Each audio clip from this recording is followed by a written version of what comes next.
Okay, here we are again, another Friday morning, another chance for a walk and talk. I've been very scruffy this morning, not good.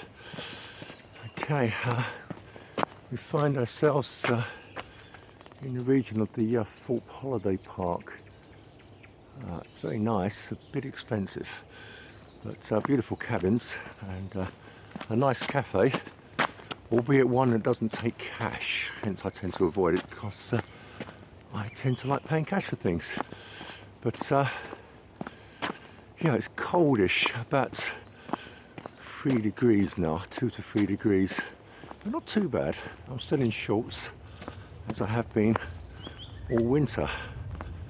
It's been a cold winter this year, not much snow, not here anyway. Down south a lot more snow, and up north a lot more snow, but down this area not too bad at all. But we have had -7 at times. It's strange actually. I was listening to the chap called John Kerry, who's very active at the WEF, and he pointed out that the terrors of climate change and all that. And I noticed in the same week that he said that, North America, or the United States, recorded a wind chill factor of -79 degrees Fahrenheit, the lowest ever recorded. And seeing videos from a few people I subscribe to over there, it's been really cold in the last couple of weeks. But Mr. Kerry opined at the WEF that something like 10 million people had already died due to climatic changes, or due to climate causes.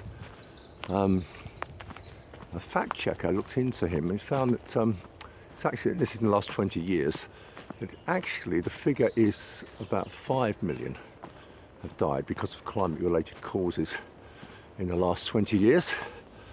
And the interesting thing that Mr. Kerry, because he has a narrative to defend, did not mention was that 4 million of that 5 million died from cold, not heat. So the heat would actually have done them some good. Here in the UK even, it's interesting because apparently since 2001, on average, if I've got this figure right, it's 27,755 people each year have survived, or didn't die of the cold, who previously died of the cold, because the temperature's improved. Well, I say improved, it's got higher by about a degree or something, and that's saved an awful lot of people. So this notion that a slightly warmer planet is this doom and disaster doesn't really fit the facts. Certainly a lot more people are alive today because of the slight warming. Anyway, I was promising to steer clear of the politics this week because so much you could talk about, social issues as well, and all sorts of things like that. So instead, this week, I was going to talk about being here in the cold and being able to handle the cold.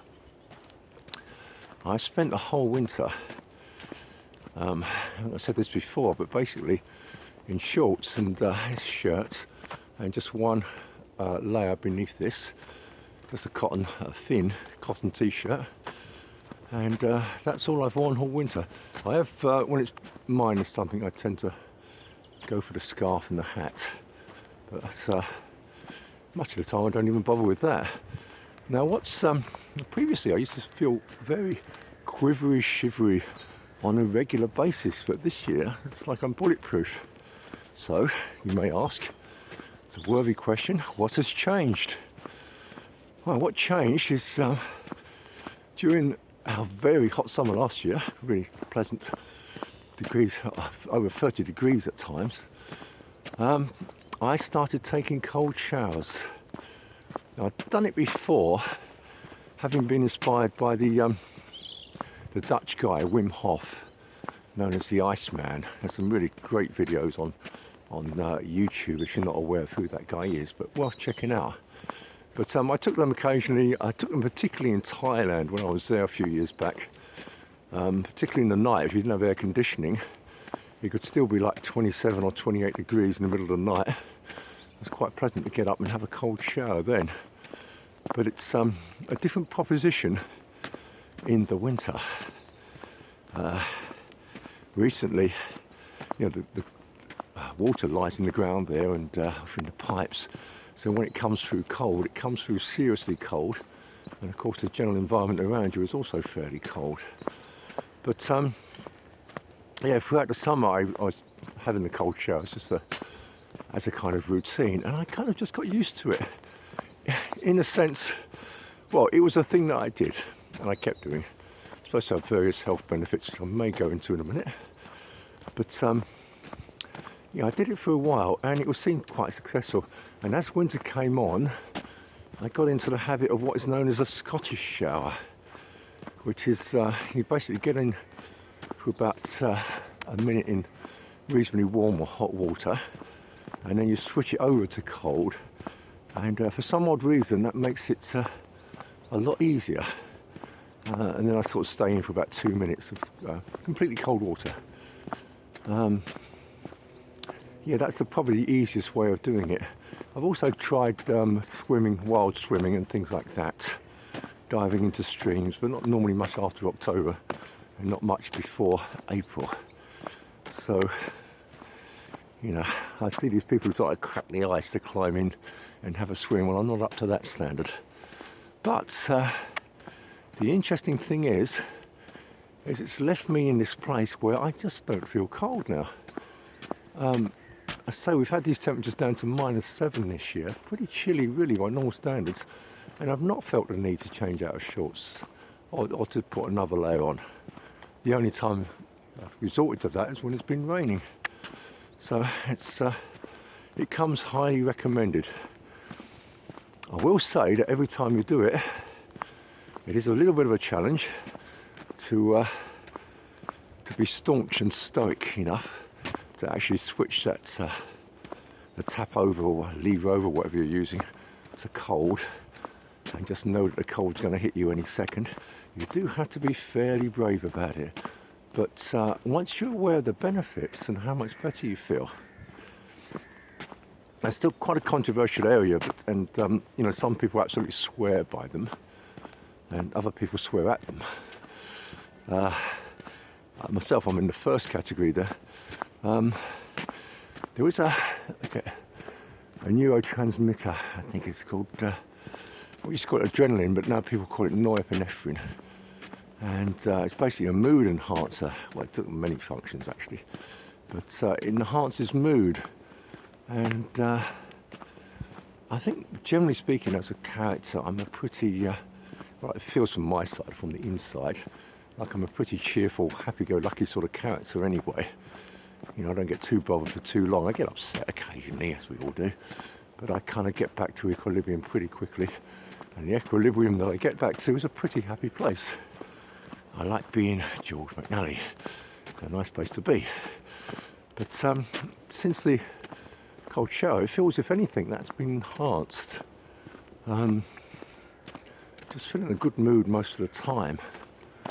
And there's also supposed to be effects like a vasoconstriction, constriction of the veins basically, which focuses the blood supply into the vital organs of your body, which is supposed to be a good thing to do on a regular basis.